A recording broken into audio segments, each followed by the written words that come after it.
नमस्कार मित्रों, मैं हूं आचार्य कल्की कृष्णन अष्टोदेवम.com से।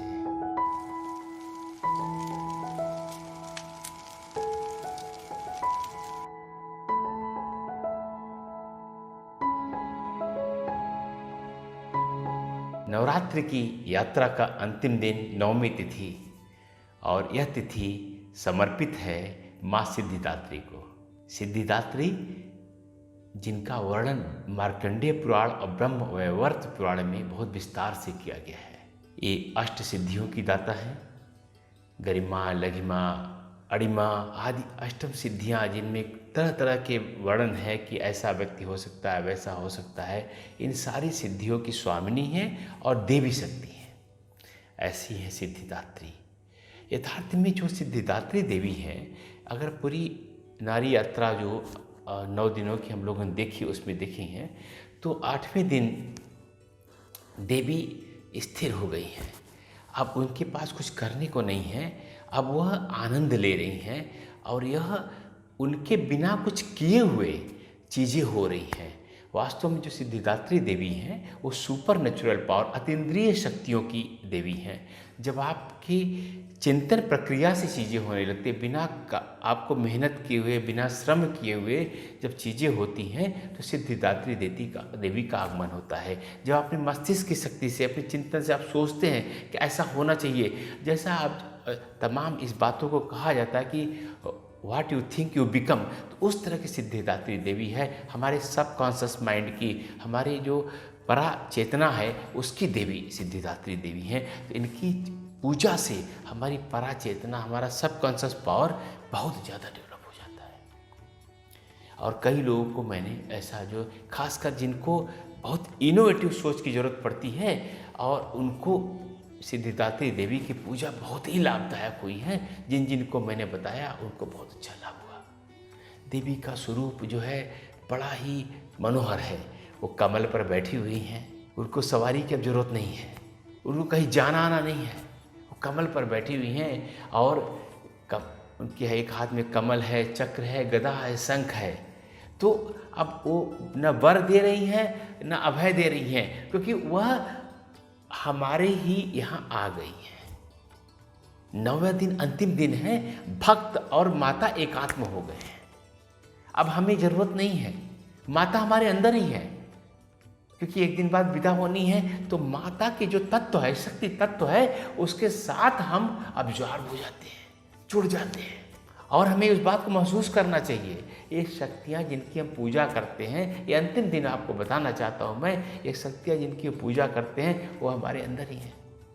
अब कभी इनके दार्शनिक और मनोवैज्ञानिक पक्ष पर भी मैं अलग से, अभी तो नवरात्रि पर सीरीज में बोल रहा हूँ, लेकिन इस पूरी कहानियाँ जो हमारा जो पुराण है, उनका एक बहुत ही गूढ़ दार्शनिक और मनोवैज्ञानिक अर्थ है, जिस पर कभी चर्चा करेंगे विस्तार से।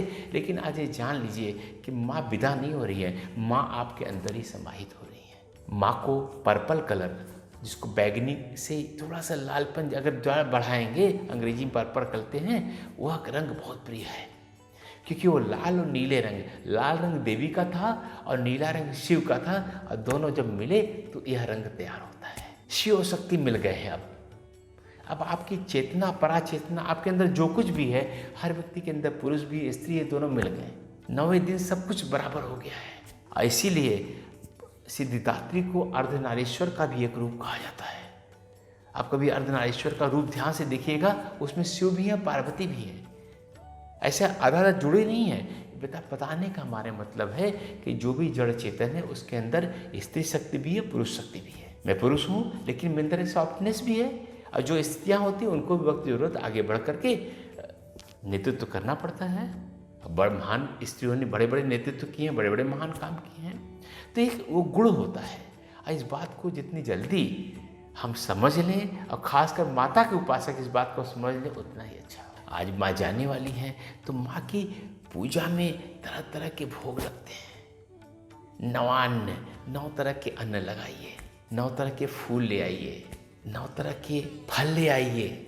और अगर आप परंपरा से अष्टमी को 9 कन्याओं का भोजन नहीं कराते हैं, तो आज 9 कन्याओं को बुला करके भोजन कराइए, जिसको कन्या पूजा भी कहते हैं और कंजक भी कहते हैं।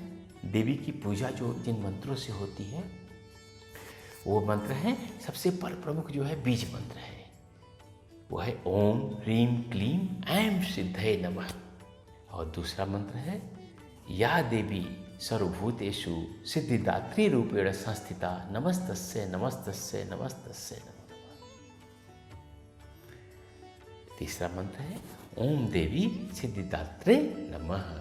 और जो उनके स्वरूप का वर्णन करने वाला मंत्र है वो है सिद्ध गंधर्व यच्छादय सुरैर्मरैरपि सेव्यमाना सदा भूयात सिद्धिदा सिद्धिदायिनी। जो देवी जो सारे देवताओं से, यक्षों से, गंधर्वों से पूजित हैं, सारी सिद्धियों को देती हैं और मुझे भी सिद्धि दे।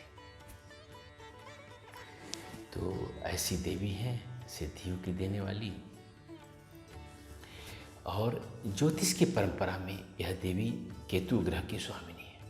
तो केतु ग्रह से कोई भी पीड़ा हो रही हो, आपको कोई समस्या हो रही हो, तो आप सिद्धिदात्री देवी की सेवा कर सकते हैं और उससे मुक्त हो सकते हैं। और केतु ग्रह से संबंधित कोई कार्य करना है तो उसमें भी आपको निश्चित ही लाभ होगा। तो ऐसी सिद्धिदात्री देवी हैं।